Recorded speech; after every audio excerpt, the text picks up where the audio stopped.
ना आं बर' आं जेरावखि थाङा मानो दख'ना गानगोन बर' रायलायगोन बर'बो फोरोंबावो बियो बिसोरखौ सासेयाथ' नेपालनि नामा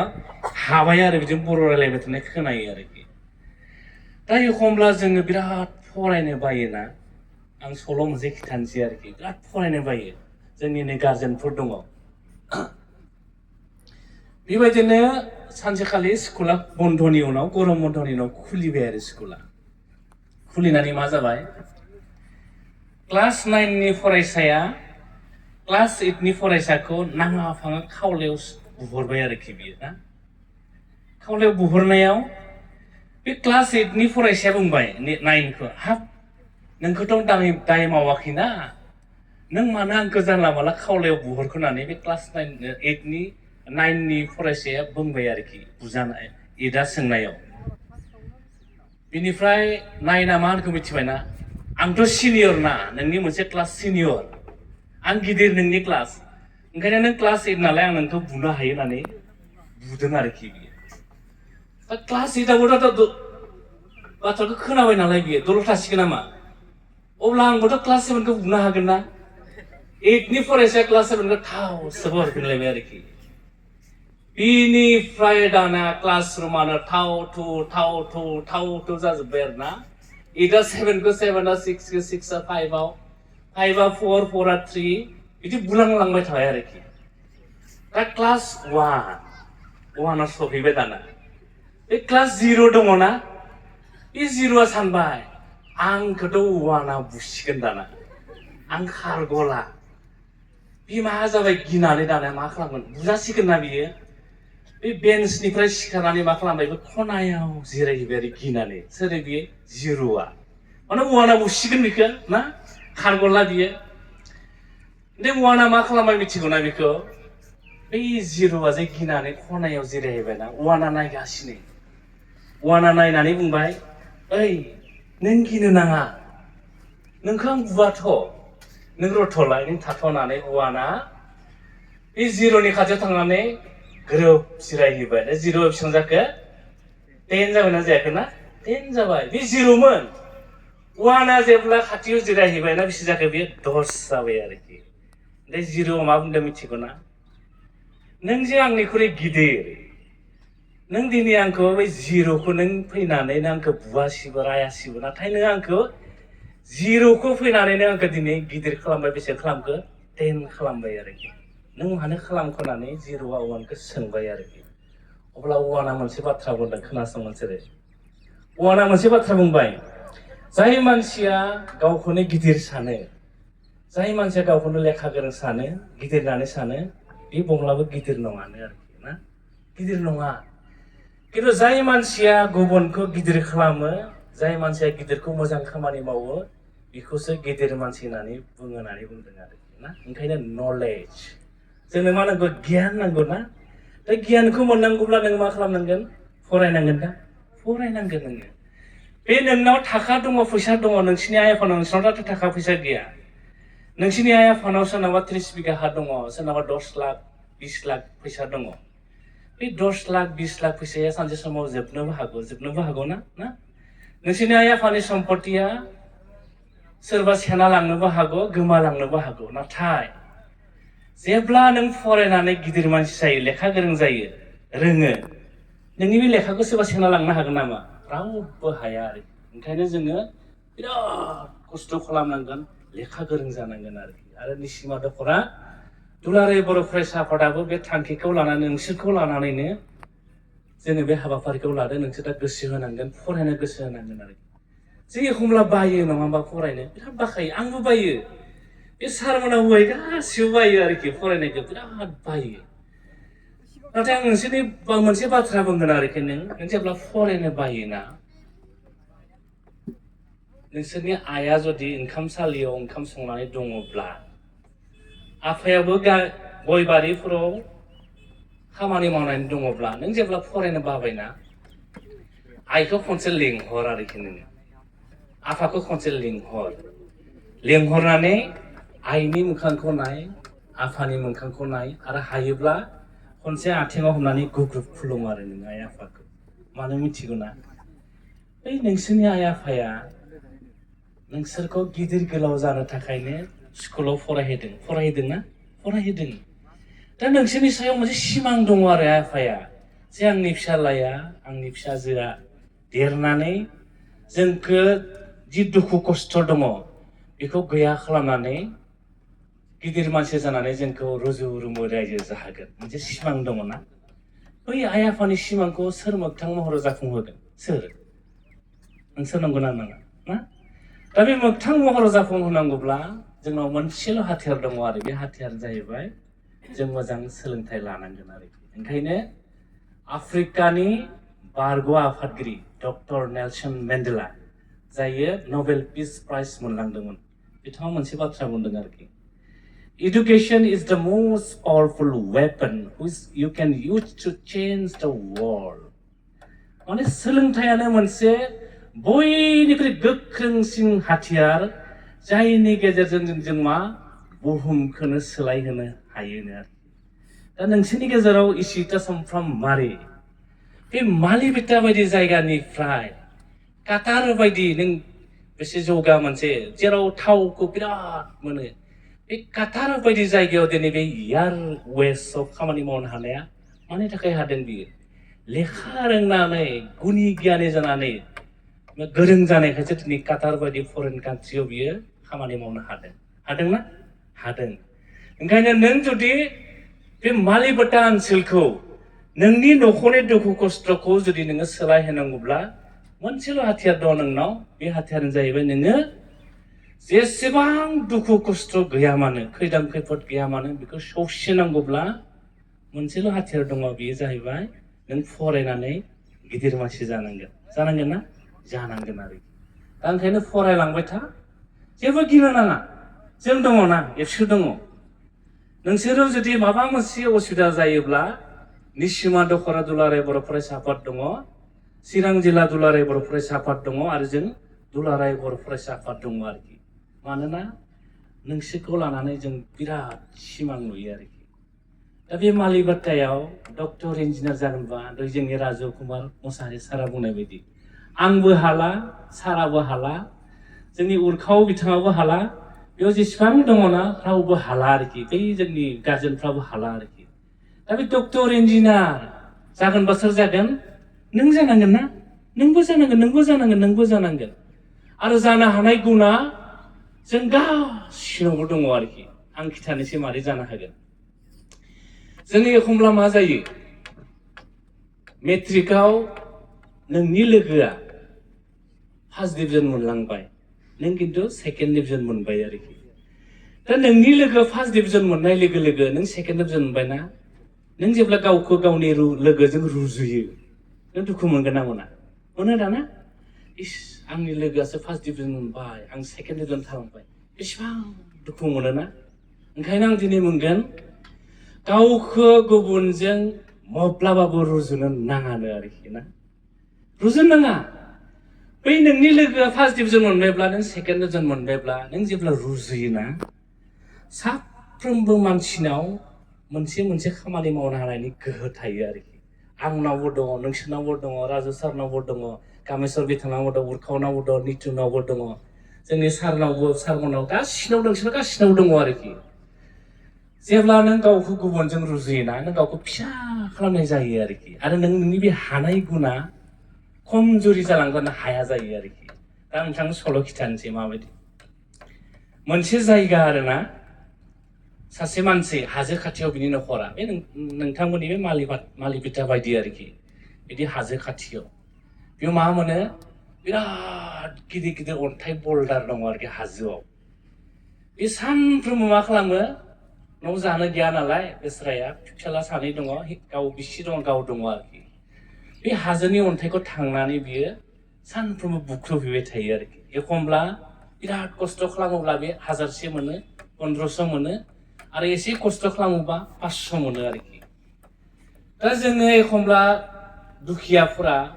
जायफ्रा हाजिरा मावोना आंबो सानो आरो एखमब्ला आंनाव जुदि 1 crore फैसा थानायमोनब्ला आंनाव जुदि बिल्डिं न' थानायमोनब्ला जों बयबो सानो साबसिन माने आं जुदि बुहुमनि बयनिख्रुइ साबसिन मानसि जानो हानायमोनब्ला गोजोनसिननाय मानसि जानो हानायमोनब्ला बयबो सानो आरोखि माने मोजांखौ बयबो लुबैयो बेबायदिनो सानसे बियो अन्थाइ बुख्रुबनानै न'आव फैनायाव लामायाव फैयै फैयै सानबोदों आरो बियो मा सानबोदों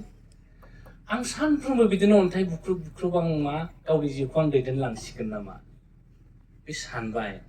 आं जुदि बुहुमनि बयनिख्रुइ गोजोनसिन मानसि जानो हानायमोनब्ला आंनाव जुदि 2 ताला बिल्डिं थानायमोनब्ला होननानै सानबोबाय थादों आरोखि बियो सानबो हराव मा खालामबाय बियो उन्दुलांबाय आरोखि हराव ओइ जों एखमब्ला सानाव साननाय बाथ्राफोरखौ उन्दुलांबा सिमां नुयोना जोङो नुयो दा हलुसिनेसन होननानै बुङो इंराजियाव बेखौ बिदिनो बियो बेस्राया अन्थाइ बुख्रुबग्राया उन्दुलांबाय आरोखि बियो बै सानाव जे सानदोंमोन ना बियो बयनिख्रुइ गोहो गोरासिन मानसि जानाय 2 ताला बिल्डिंनि माने मालिक जानाय बे हराव उन्दुलांनायाव मा जाबाय बियो 2 ताला बिल्डिंनि बे मालिक जागारगारबाय आरोखि बियो हराव सिमाङाव आरोखि दा बिराद गोजोननाय मोनबाय मानोना 2 ताला बिल्डिंनि मालिक जाबाय नालाय जायखौ लुबैदोंमोन बियो बे मा खालामबाय बै 1 तालायाव गाखोलांबाय आरोखि बियो गाखोलांनानै बियो माने सियार दङमोन सियाराव जिरायबाय बियो सानबाय बुहुमनि आंनो बयनिफ्राय गोजोनसिननाय सुबुं आंनो बयनिफ्राय धोनि सुबुं आं बायदि रावबो माने गोजोनसिननाय मानसि गैलानानै बिराद रंजानाय मोनबाय आरोखि बियो नाथाय बिनि न'आ बिदि लामा सेरावमोन बे फार्स्ट फ्ल'राव बियो जिरायनानै गाहायाव नायहरनायाव नुबाय मा सासे राजनितिक लिडार आरोखि ना मन्त्रि हाजार मानसिया बिखौ बरायनानै लाबोगासिनो दङ आरोखि ना मन्त्रिफोरजों हाजार मानसि थाया होमबा थायोना थायो बे सानबाय आंलाय माथो 2 ताला बिल्डिंनि मालिकबाबो आं गोजोननायानो गैया आं साबसिन मानसि नङा बै मन्त्रियासो मानसि बयनिख्रुइ गोजोनसिननाय मानसि साबसिन मानसि मानोना बिखौ हाजार मानसिया बरायनानै लाबोदों बै मानसियाथ' लुबैयोना बयनिख्रुइ साबसिन मानसि जानाय बे सानफिनलायबाय आं जुदि मन्त्रि जानो हानायमोनब्ला होननानै सानबाय आरोखि बे लोगो सिमां नालाय बे मन्त्रि जागारगारबाय दाना बियो मा जाबाय बेबायदि फिल्ड आरोना मन्त्रिफोराथ' बिदि फिल्डआव हाजार मानसिखौ लेक्सार होनांगौ ना बेबो मन्त्रि जाबाय नालाय बियो बिदि 50,000 मानसिखौ बिदि फिल्डआव बियो सान्दुं गोसायाव लेक्सार होबाय आरोखि दाना सान्दुङा ओरैबादि दुंबाय सान्दुङा दुंनायाव मा जाबाय बियो सिग्लाबजोब्बाय बियो बे सान्दों आं मन्त्रिबाबो माथो आं गोहो गोरा नङा बै सान्दुङासो माथो बिराद गोहो गोरा मानोना बे सान्दुङा आंखौ ओरैबादि बिदुं दुंनानै आंखौ सिग्लाबजोबहोदों बे सानबावबाय बे सान्दुं बायदि आङो गोहो गोरा जानो हानायमोनब्ला होननानै सानबाय आरोखि लोगो सान्दुं जागारगारबाय दानिया बे लुबैयो नालाय सान्दुं जानानै ओरैबादि गोजोननाय मोनबाय आंनो बुहुमनि बयनिख्रुइ गोहो गोरा आं बायदि रावबो गोहो गोरा गैला ओरैबादि दुंबाय बे हाखर हाला दैसानि दैया रानज्रिंलांबाय बे मालि बिटानि गासिबो गय बागानफोरा रानज्रिंलांबाय हाग्राफोरा रानज्रिंलांबाय बिराद गोजोनबाय आं बुहुमनि बयनिख्रुइ आङो मा गोहो गोरा मानसि बिदि सानबाय थानाय समाव मा जाबाय सोनाब फारसेनिफ्राय ओरैबादि दाखा जोमै फैबाय दाना अख्रांखौनो साग्लोबजोबना लाबाय जोमैया बे सानबाय आंनिख्रुइ गोहो गोरा माथो बे जोमैयासो माने बे जोमै आंखौ साग्लोबजोबहोबाय आं जुदि जोमै जानो हानायमोनब्ला लोगो सिमाङाव बे जोमै जाबाय जोमै जानानै एकदम बुहुमनि अख्रांखौनो साग्लोबजोबहोबाय आरोखि बियो रंजाबाय आं जोमै रावबो आंखौ फेजेननो हाला दसे उनाव मा जाबाय बेयो गोजोननाय लाबाय थानाय समावनो सोनाब फारनिफ्राय ओरैबादि बारहुंखा बारबाय दाना गासै जोमैखौ बुद्लाबजोबलांबाय आरोखि बे सानबोबाय आंनिख्रुइ माथो बे बारहुंखायासो गोहो गोरा होननानै ना आं जुदि बारहुंखा जानो हानायमोनब्ला सिमाङाव बे बारहुंखा जामारबाय आरोखि ओरैबादि बारबाय बे बारनानै न'नि थिं न' दंफां लाइफां गासिखौ बुफायजोबलांबाय आरोखि बे मालि बिटानि गासै दंफां लाइफां बुफायजोबलांबाय बियो नाथाय बारदोंसो बारदों मोनसे हाजोखौ बियो दा बुखारलांनो हायाखिसै आरोखि ना बे सानबाय बे हाजोआ माथो बिराद बोलो गोरा आं बारसे बारनानैबो हाजोखौ बुखारलांनो हाला आं जुदि हाजो जानो हानायमोनब्ला लोगो लोगो सिमाङाव हाजो जाबाय दाना बियो बे सानबाय आं हाजो आंनो गोहो गोरा आंखौ रावबो जेबो खालामनो हाला रावबो आंखौ बुखारनोबो हाला बिराद गोजोननाय लाबाय बियो बे सानबाय थानाय समावनो खोनाबाय बियो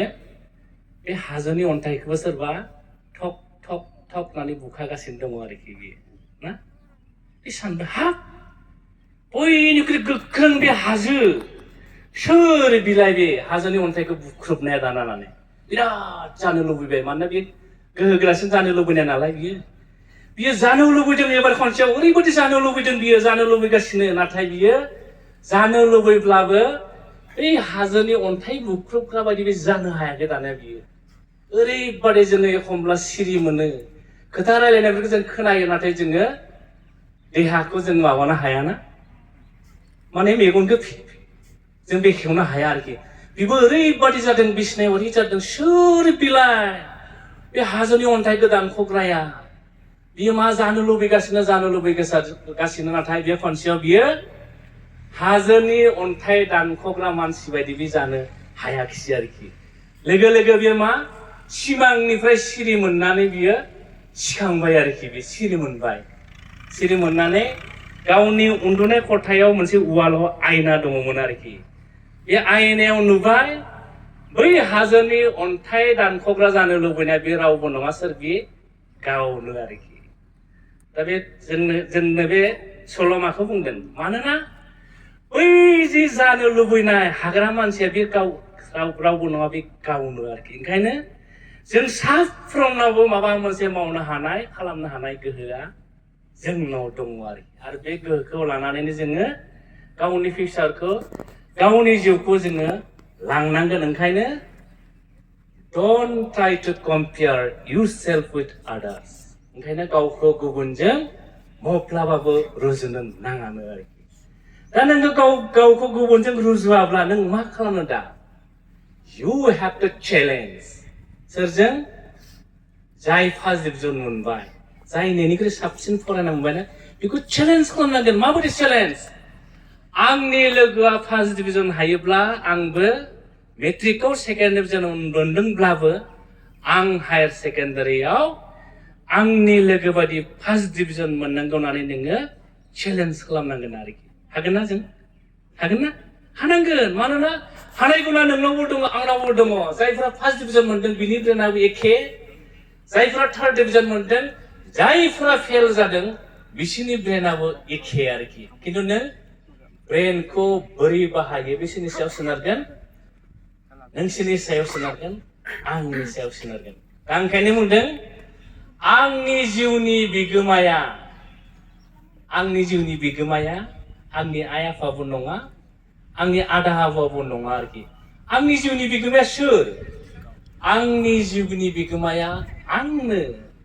आं मोजां लामाजों थांगोन ना गाज्रि लामाजों थांगोन बे सोरनि सायाव सोनारगोन बियो आंनि सायाव सोनारगोन आरोखि दा फरायसाफ्राबो नोंसोरो मोजां मानसि जानो ना गाज्रि मानसि जानांगौ बियो नोंसिनि आइ आफानि सायावबो सोनारा नोंसोरनि फोरोंगिरिफोरनि सायावबो सोनारा नोंसोरनि आदा आब'नि सायावबो सोनारा बे सोरनि सायाव सोनारगोन नोंसोरनि सायाव सोनारगोन आरोखि ना ओंखायनो दानिफ्रायनो थिग खालाम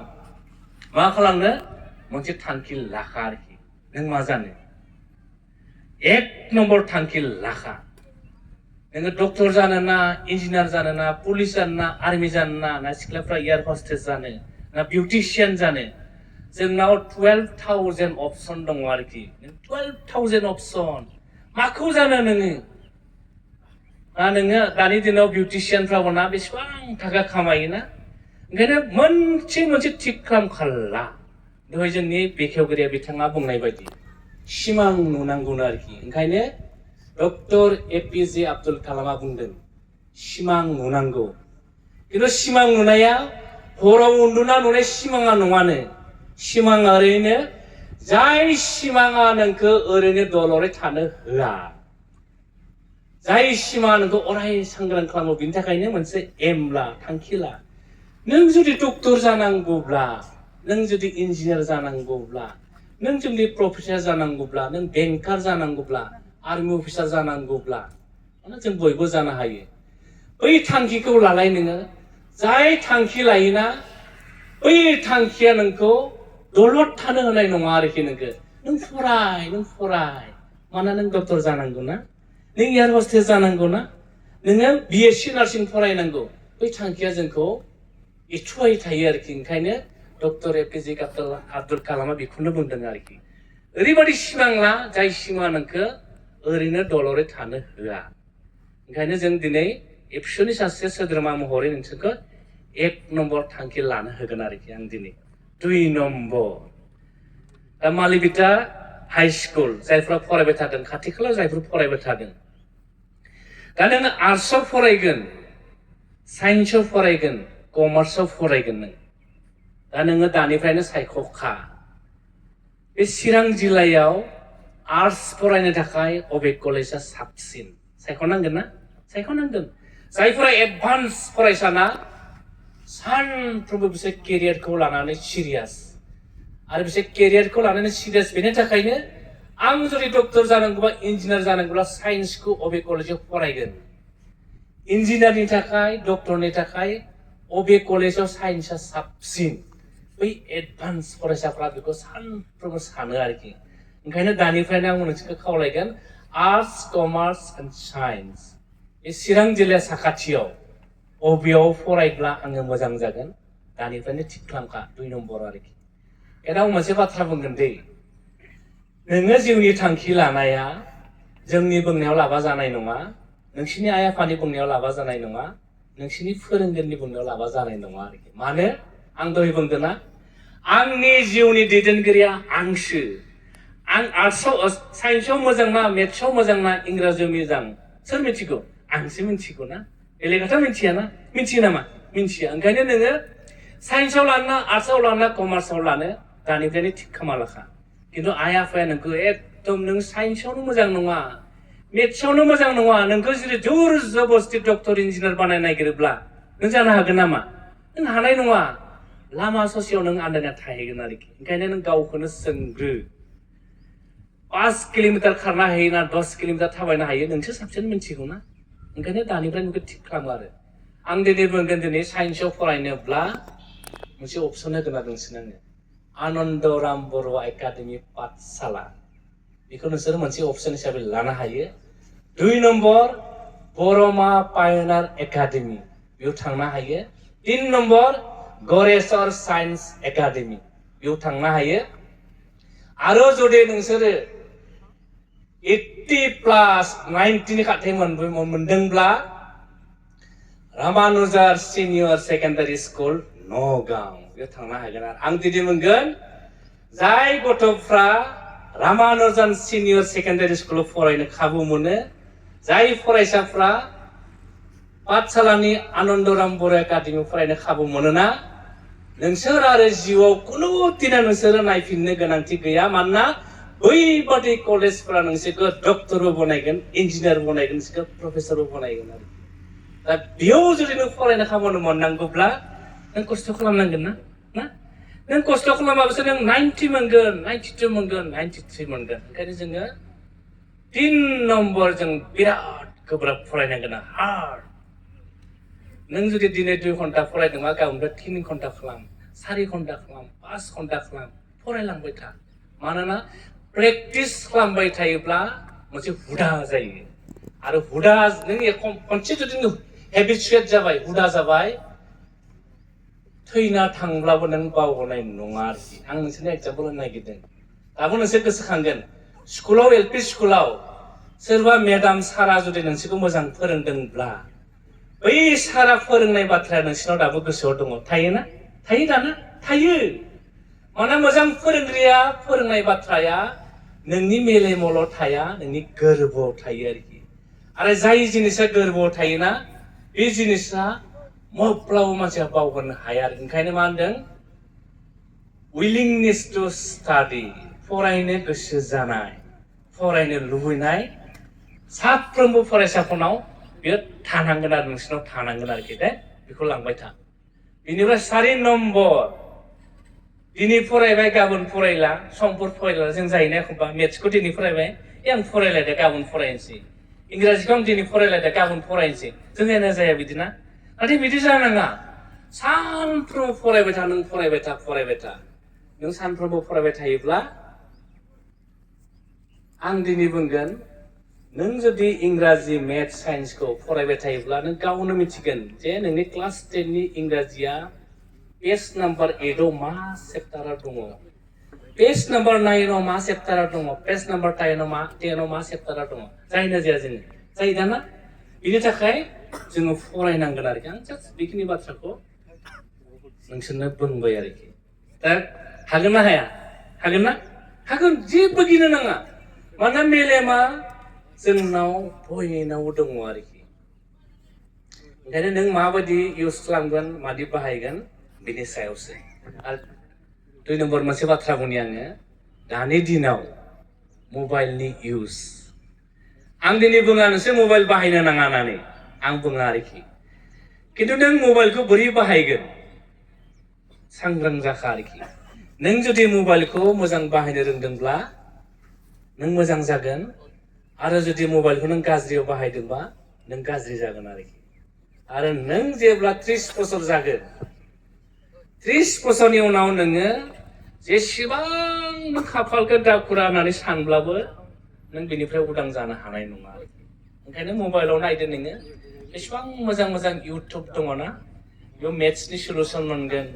साइन्सनि इंराजिनि बेसेबां मोजां दङ बेफोरखौ नोंसोरो फल' खालामनो हायो आरो एडभान्स फरायसाफ्रा सानफ्रोमबो बेखौ फल' खालामो आरोखि आं सासे फरायसानि मुं लाना फोजोबनोसै 2023 आव अल आसामाव सासे फरायसाया मेट्रिकआव टप 10 आव टप मासियाव दोननो हादों आरो बे फरायसानि मुङानो जाहैबाय हिरदम ठाकुरिया बिबो एसामिस मिडियामनिफ्राय फैनाय आरोखि बेसेबां मोनदों बे 600 आव आउट अफ 600 आव 600 नि गेजेराव बियो 596 मोनदों आरोखि 4 नम्बरल' खम जादों बेनि पार्सेन्टआ बेसेबां 99.33% माबायदि फरायसाना मेथ्सआव मोनदों 100 एडभान्स मेथ्सआव मोनदों 100 इंराजियाव मोनदों 100 ससियेल स्टाडिसआव मोनदों 100 मोनब्रैबो 100 एसामिस एमआइएलआव 98 मोनदों जेनेरेल साइन्सआव 98 मोनदों आरोखि बियो माने बियो मोननायाव 2 मोननायबा बियो 600 आव 600 मोनदोंमोन आरोखि दा आं मानो बुंदों बे फरायसाया माबायदि फरायना आं नोंसोरनो खिथानोसै आरोखि जेब्ला खांबाथिफोरा सोंदोंना बेखौ जे नों जे अल आसामाव टप 10 मासियाव होनो हाबाय 99.33% लानानै नों माबायदि फरायनानै सोंबाय आरोखि अब्ला बे फरायसाया बुंदों खोनासं माबायदि टप फरायसा जायो बे फरायसाया बुंदों आं माब्लाबाबो घन्टा हिसाब फरायाखैमोन आरोखि जों सानोना 1 घन्टा 2 घन्टा 3 घन्टा बे फरायसाया बुंदों মই केতিয়াव घन्टा हिसाब पढ़ा नासिलो होननानै हारसायाव बुंदों आरो मा आं माब्लाबाबो घन्टा हिसाब फरायाखैमोन होननानै मा होनदों जेब्लानो गोसो जादोंमोन अब्लानो फरायदोंमोन आङो खनसेयावनो आङो मा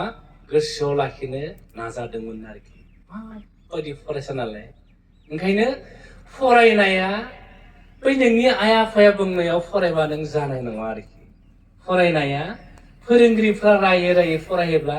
जानाय नङा आरोखि फरायनाया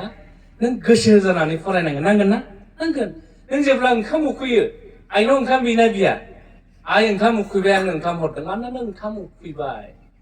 नों दै गाङो आइनाव बिहर आइ आंनो दै लाबो मानोना नों दै गांदों आरो दै गांनायनि उनाव दै लोङोब्ला नोङो बिराद थाजिम मोनो ओंखाम उखैनायनि उनाव ओंखाम जायोब्ला नों बिराद देहाखौ गोजोन मोनो दा थिग बेबायदिनो फरायनायाबो नों गोसो जानानै फरायनांगोन आरो गोसो जाना फरायब्लासो नोङो मा नोंनि गोसोआव थागोन आरोखि ओंखायनो गोसो जानानै willingness to study willingness to learn फरायनो गोसो जानाय सोलोंनो गोसो जानाया जोंनाव थानांगोन आरोखि जेब्ला बेखौ सोंबा